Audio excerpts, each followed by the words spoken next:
Cette semaine, la première page de notre magazine est consacrée à la vedette dont on parle plus en ce moment, Oscar. Oui, Oscar qui triomphe sur la scène de l'Européen. Chaque soir, après la représentation, de tout Paris se bouscule dans la loge d'Oscar. Mais il en faudrait davantage pour lui couper le sifflet. Oscar est né il y a 30 ans, en 1945, au lendemain de la guerre. L'année précédente, en août 1944, Madeleine Douanel, une jeune Parisienne de 19 ans, était allée, ainsi que des milliers d'autres jeunes femmes, à la rencontre des armées américaines qui chassaient l'envahisseur de notre territoire. Dans l'atmosphère d'allégresse patriotique et de kermesse populaire qui fut celle de la Libération, Madeleine, la future maman d'Oscar, se retrouva au milieu de la nuit en plein flirt avec Peter Nicholson, un GI du Kentucky. Dans les bosquets de nos jardins publics, elles furent bien nombreuses, les petites Françaises qui apprirent cette nuit-là à mâcher le chewing-gum dans les bras des libérateurs. Ouah.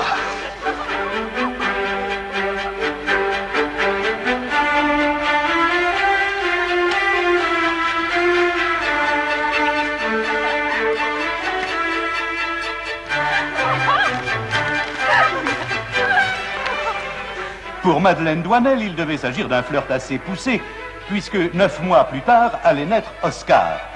Juste à temps pour respecter les convenances, le mariage international avait eu lieu. La mariée était en blanc, mais il fallut prévoir un peu de tissu supplémentaire autour des hanches qui s'arrondissaient.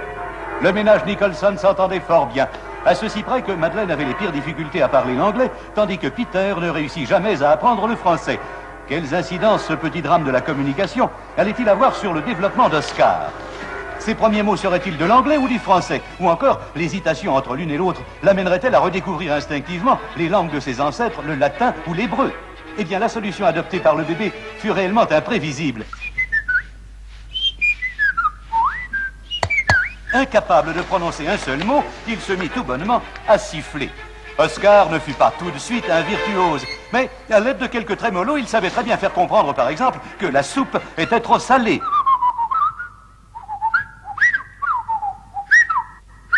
Et si l'on n'accourait pas assez vite à son appel, il était capable de violence.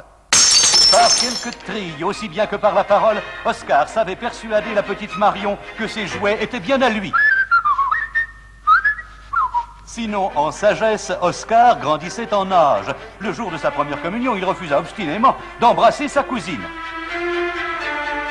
On raconte que, désespérée, celle-ci conserva son voile et entra au couvent.